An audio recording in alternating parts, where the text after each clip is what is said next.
welcome back to my channel. Today I bring something that I've been wanting to do for a very long time, but I don't know, I just couldn't figure out exactly how I wanted to say this, so I have been stopping and not doing it, but I finally figured it out. Here it is, and it's a talk on the Throne of Glass series by Sarah J. Maas. So a while ago I said that I was going to be doing these videos where I just talk about series that I like by authors that I love, and I started with a book from Cameron Jace. So here it is, what I promised. Oh, they have so much to say, so sorry if the video it's a bit long. But yeah, let's get started. Let's enter into a little bit of a story time to begin with. I first heard of the Throne of Glass series way back when I started reading. Was kind of popular at the time and a lot of people were talking about it, and I thought, that sounds pretty interesting, so I shelved it into my TBR, and I had the idea that I was gonna read it, but I never really got to it, and the years kept passing by and new books kept coming out, and as the books came out, the reviews for it started to vary a lot, and what have you, this is so interesting, became more of a this series it's just not so good and it has this and that and blah blah blah, and all that talk, all those reviews, and from people that I trusted with my taste in books, that they kind of knew about it or I liked what they liked, most of the time just made me a little bit not disappointed but lose my interest in the series. So I was like, I'm not gonna read it very soon, and I forgot about it for a very long time, I'll admit that. That is until, I think Tower of Dawn came out and the reviews for that were something. So I decided, you know what, I lost the interest to read this. It had been in my TBR for a very long time. I hadn't picked it up. I don't think I'm gonna pick it up, so I'm just gonna unshelve it and forget about it. And I did that. I put it out of my TBR, I forgot about it for a little while at least, until Kingdom of Ash came out. And I saw it everywhere on my Goodreads feed, on YouTube, everywhere it was Kingdom of Ash and everyone was talking about it. So all that hype for the book and just the sheer amount of times I saw it, I got a little bit interested again, to the point that I said, okay, maybe I'm gonna read it at some point, and I shall be back again as a TBR. But I didn't have any plans to read it anytime soon, and yeah, it just became that. At the beginning of the year, a friend of mine, they commented to me and told me that she was gonna be doing a little body reread of the series with a friend of hers, and we got talking. I don't even know how we got to that point, but she invited me to join along, and I was like, maybe, but I don't know if I really want to read this series. I'm gonna get to it at some point, but I don't know if I want to read it right now. And she convinced me, after a little bit of needling, to join in and give the series a try because she really liked it. I decided why not, body reads are fun. And if anything, I'm gonna have a little bit of fun body reading this. So I joined in, and that's how I finally got to read the Throne of Glass series. So at the beginning of the year, we picked up the books, and every scene that we needed to figure out, we figured out to body read it. It was my first time. They both had already read it, so that was fun as well because I had a lot of things to comment with them and just kind of get Easter eggs or stuff like that. Not that they told me anything about it, but it was fun to do that. And so it started. And Throne of Glass at the beginning wasn't something I was excited about, and I had a lot of prejudice against the book. I know this, so I decided to try to give it the benefit of the doubt, which is not as easy as it sounds. It was a bit difficult, and I remember starting the book and I was like so skeptical, and I will be reading the book and just like, oh my god, no, this is so, I don't like it, and this name, I even picked Nick at names, and I was like, oh, this name, I don't like it, and stuff like that, and I was just maybe not in the best frame of mind to start a new book, but I started reading it regardless. And I remember it was very early in the book, and this moment I will have it on my brain, seared with fire for the rest of my life, I think. And it was pretty early into the book. It's a very short book, so really, and maybe 50 pages in, and there is this tiny moment. It's a blink and you miss it moment that happens at the beginning of the first book. It's tiny, really, and you don't really know the context or anything about it, but it was just a moment that made me stop and like take a step back and just, whoa, this world is gonna be something completely different than what I thought it was gonna be, and it's gonna be so much bigger, and it already got so much bigger and intense than what I thought it was gonna be. It was that moment that the Throne of Glass series captured my attention, and I was just like, I needed to know more, because at that point I had thought it was a very normal-ish kind of series. Yes, it was in medieval times and stuff like that, but very normal. That's what I had gathered from all the reviews and everything. And this moment just like, nope, you thought we were normal? We are not. We are magnificent, and we have a lot of other elements into it, which was incredibly interesting. And that was the moment I fell in love. After that, the book got a lot better because I had a lot more interest into it, and I didn't have a bad attitude about it. Still, I don't think the first book was the greatest in the series or anything. I actually think it was very mellow and very slow, and it shows that it was the first thing Mas wrote, which I think it was very well written regardless, but it shows it was the first thing she wrote, and she wrote a lot of it when she was 15, which still blows my mind. So all that thing, yeah, it was fun, but it wasn't something that I fell in love with at the end of Throne of Glass, especially because all the twists and plot that was going to be moving forward, I figured out very early on.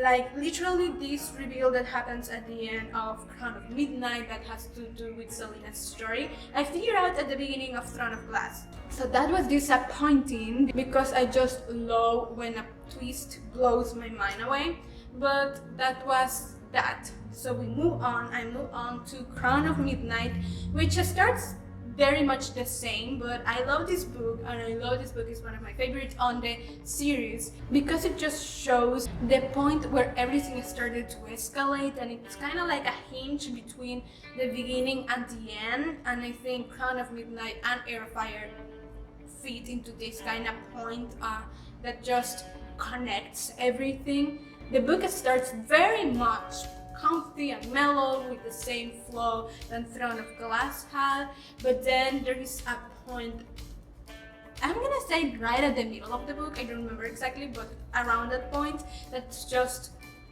I was not expecting that, and it was so good, and it shows all the growth that it's gonna be happening for the rest of the series. It's a focal point, I would say, that just starts everything that goes on. So well done. And that's pretty much all of Crown of Midnight. By the end of Crown of Midnight, you're gonna have this huge reveal that shows light into some things that have been said earlier on and that are very important moving forward.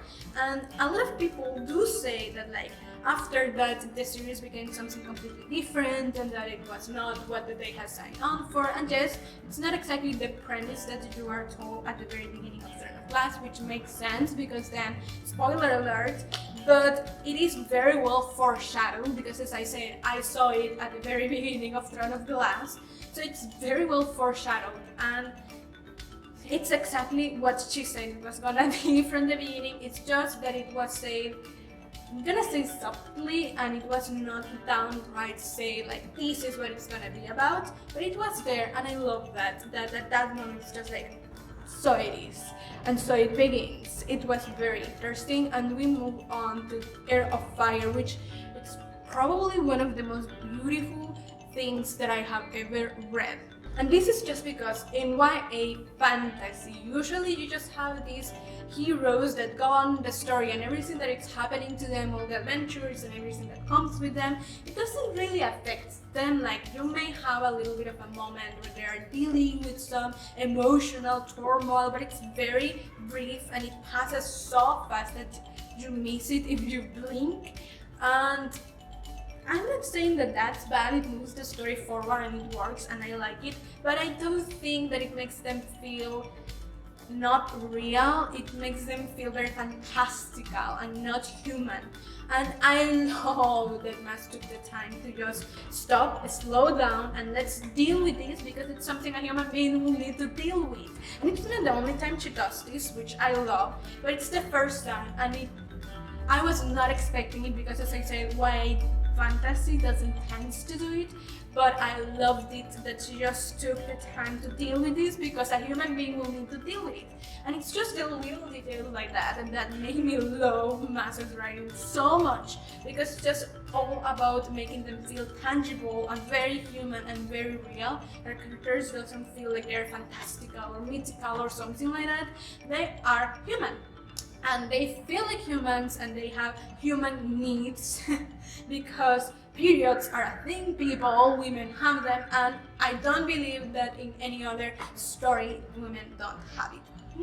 So I know that those kind of things are addressed in these books, and that we get to see them and we get to have a little moment where the story still moves forward very much and everything starts connecting and expanding and just becoming this huge world and thing, but at the same time we have a slow down and we are dealing with stuff which, as I said more than once, I love completely and absolutely. I don't think the book was perfect, but I love that she did that. We move to Queen of Shadows and Emperor of Storms, and I think it's here where everything starts to really build up. We have all the beginning where all the foreshadowing or the clues or the little details have been scattered there very gently, and here things start to come together and to reveal themselves, and everything starts to build up to what is going to be the conclusion. Still, we have very human characters that are dealing with the stuff, that are moving forward, that are growing and maturing, and that sometimes means that they have to take steps back to fix and go forward. And yes, it's a little bit of a process and it can be a little bit annoying, but it's how human beings work, and I love that she addressed all of those little things. And by the end of Emperor of Storms, things have escalated to, you will want to say, a very high point. I will then say that have already been catastrophic or something like that, but it is a good feeling that you know next book it's gonna be epic and grand and amazing in all the little things and all the little details. Yeah, the last book, Tower of Dawn, it's a book that had me incredibly nervous because, again, a lot of mixed reviews about it. A lot of people say that it was unnecessary for it to be there, and I understand it, but at the same time I don't agree after I read it. And it's kind of parallel with Emperor of Storms. I would love to have read them both at the same time, but that's just tricky and you're probably gonna spoil yourself with that, so don't even try it, I think, though it will be fun to try. Anyway, I'm getting at a point. Tower of Dawn was another one of those books that Max just slows down and brings us back to earth, and you know, things need to be dealt with and we need to take a step back in order to come back forward with all our force, and that's what Tower of Dawn is. It's just a step back from another character's perspective, which was very much needed, and I love that it also just expands the world so much, so incredibly much, and it makes me feel that I'm reading about a world, not a continent, not a kingdom, but a world, and everything that it's happening, it's gonna affect everyone, and it's just this feeling of greatness and grandeur. That is not exactly the word that I'm looking for, but you know, it's just this feeling of something very big that we have gotten ourselves into, and as well, everything is almost completely tied at this point. It's that point where all the little tiny things that we have seen from Throne of Glass come and make sense now. It's the perfect stepstone for Kingdom of Ash, which I think it's probably the greatest and the best conclusion of a series that I have ever read, probably, with few exceptions thrown in there. But it's such a great way to finish the series. It brings everything full circle and it closes pretty much every of the little threads that she has thrown to make the story and the plot. I won't say all of them because there are a few little things that, you know, are still loose ends, but it's very difficult in a world this big to just nip everything down. She made an amazing job and we see all coming full circle, which was so beautiful. Oh, it's so hot in here, you have no idea. If you could see me sweat, you will not think that I look so good. It closes the stories of all the characters and I love what she did with all of them. Which brings me to the little details, which is another thing that Max made me fall in love with. You have all these tiny little details that you have to pay close attention to understand and to see, but that are gonna be so important and have such great weight in the world that it just blows my mind. I don't even have the words to describe it. And most stories go for the flashier things that are more easy to see and bigger reveals, but this brings you from all the series and just shows that she knew what she was doing when she started the series, and it wasn't something that she just used ex machina for, you know, solve something that she needed to, but she actually brought stuff from the beginning of the series to solve the things that she needed to solve at the end, because amazing plot building and world building and just it throws me on a loop still. It still throws me on a loop. It was so well done and all the little details. I have such a fun time just seeing and being like, oh my god, that is what happened in Throne of Glass. That's what that meant. That scene, that little reference, that painting. It was just so refreshing and so satisfying to read. Honestly, I could go on about it for ages and never finish, so I'm not gonna exactly do that, but I love it. I love the little details that count for so much and that are so incredibly important in this series. And I love how she built this web of little things and made this world that is like a tapestry with all its colors, with all its different shapes and creatures and stuff, and it's just so refreshing and so beautiful.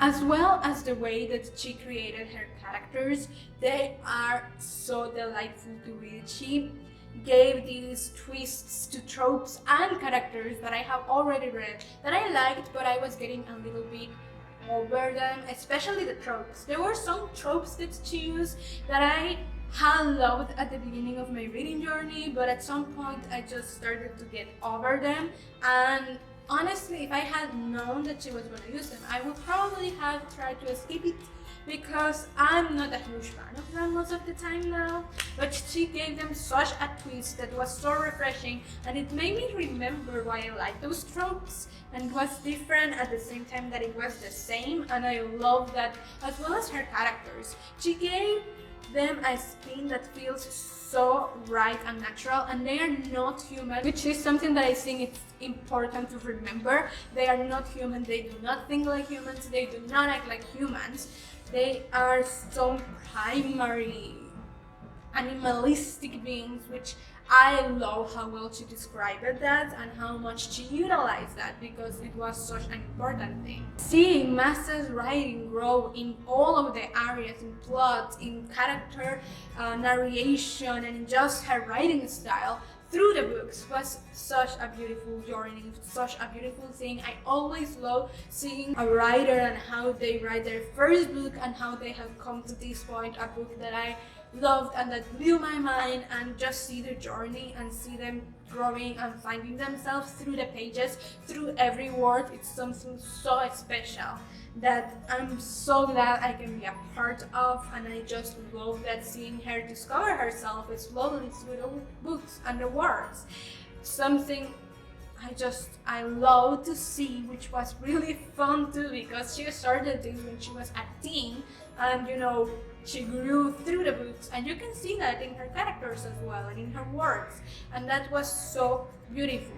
At the end, Throne of Glass just made me rediscover a passion for reading that hadn't gone away, but it had dulled with time, and I haven't been this passionate about a series in a little while, and she just made me feel like I haven't felt in a long time, and I think that's so worthy to mention and to say, because it's our love and our passion for words and for stories that keeps us reading.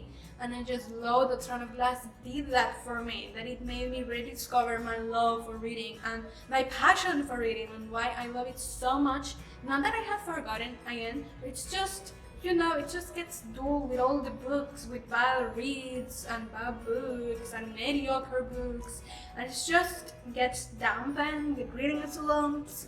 And when you find a book that makes you feel that again, that you felt the first time you fell in love with a book, it's so worthy. And I love that it was a series, so I don't have to pick a book. I can just read 7 and I'm gonna have all the goodiness in myself again. That was my very tiny rant. I have no idea how long this video is gonna be, but I dread that it's gonna be very long. I'm sorry about that. I knew it was gonna be long, but I just love this series, and I needed to keep that in the record, say it out loud, and here I am.